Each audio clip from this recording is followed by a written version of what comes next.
اچھا پہنچ گئے. اب آپ محنت دیکھیں, وہ آفس کہیں اور ہے, گھر میں رہتے ہیں. گھر میں لندن میں بہت زیادہ سردی ہوتی ہے, بے حد سردی ہوتی ہے, یعنی اتنی, جب وہاں پہ گرمی ہوتی ہے تو ایسی ہوتی ہے جیسے آپ آج کل ادھر ہے. یہ وہاں کی گرمی کی صورت ہے. سردی رہتی ہے کراچی میں فار اونلی فار 2 weeks اور سم تھنگ, جب کوئٹہ سے ہوا آتی تو اینی وے ابھی تو سٹوری چل رہی ہے. سٹوری کے بارے میں جو سوالات ہیں وہ آپ پوچھ سکتے ہیں, بندہ آپ نے بتانا ہے ہیرو کون ہے. تو ہوا یوں کہ تو اب دیکھیں گھر میں تربیت ٹھیک ہوئی ہے نا.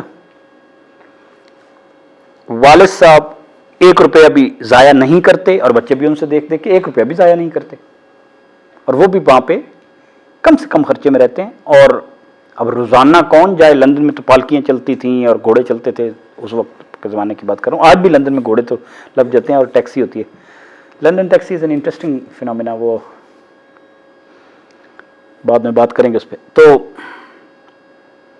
روزانہ اس پہ تو نہیں جا سکتے تھے, تو واک کر کے جاتے تھے دور تو پرانا.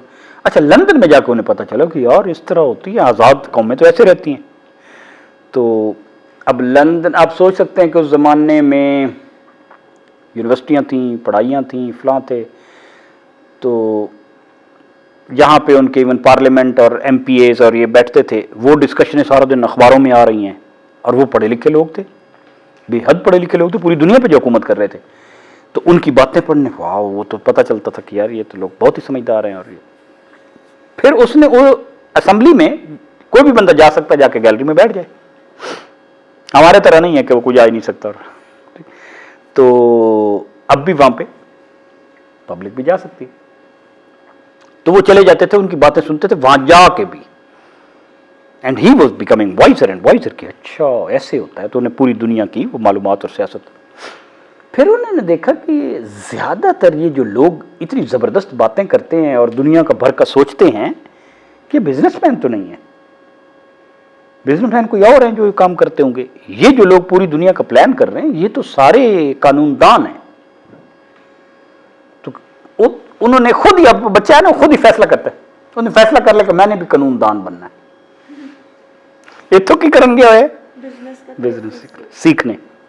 تو ادھر جا کے کیمبرج یونیورسٹی کا ایک امتحان ہوتا تھا, اس کو کہتے تھے گو لٹل امتحان, سٹارنگ امتحان جو ہوتا ہے. امتحان دیا, دن رات لگے ہوئے تیاری کر رہے ہیں کہ نہیں میں یہو جہا بننا ہے, سیکھ بھی رہے ہیں. لندن میں ایک پارک ہے ہائیڈ پارک, HYDE, تو وہاں پہ جا کے کوئی بندہ کوئی بھی تقریر کر سکتا ہے,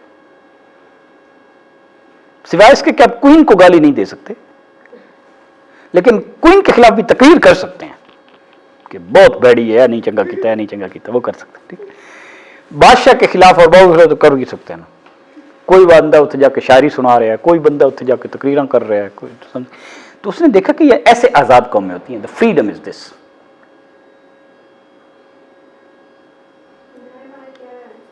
تو انہوں نے امتحان پاس کر لیا, کیمبرج میں چلے گئے, and he was only at that time 16. اور انٹری کا امتحان یونیورسٹی جانے کا. اچھا اب یہ تھا کہ کس میں داخلہ لوں. جو قانون کے اسکول ہوتے تھے نا, ان کو ان کہتے تھے, INN, کون سے والی ان میں داخلہ لوں. تو ساری ان اس نے وزٹ کی, تو اس نے دیکھا کہ ایک ان کے اوپر لکھا ہوا ہے کہ دنیا کے جو بڑے بڑے قانون دان ہیں وہ یہ ہیں. تو ان میں حضور صلی اللہ علیہ وسلم کا نام بھی لکھا ہوا تھا. تو انہوں نے اس پہ ایڈمیشن لیا. یہ ان کا اپنا ایک وہ. تو اچھا پھر گھر سے چونکہ تربیت ہوئی تھی نا, اب وہاں پہ تو پارٹیاں بھی ہوتی ہیں, جیسے آج 25 دسمبر ہے تو کرسمس پارٹی ہو رہی ہوگی, ٹھیک ہے. تو اس میں پھر اچھے برے ہر وقت کے وہ دوسرا وہاں پہ تو ہوتا ہے نا, لڑکے لڑکیاں مکس ہیں اور فلانا ہے. تو ان کو انہوں نے کہا کہ وہ جو ہے نا, آپ بھی ان مکس پارٹیوں میں, فرض کرو لڑکیوں کے ساتھ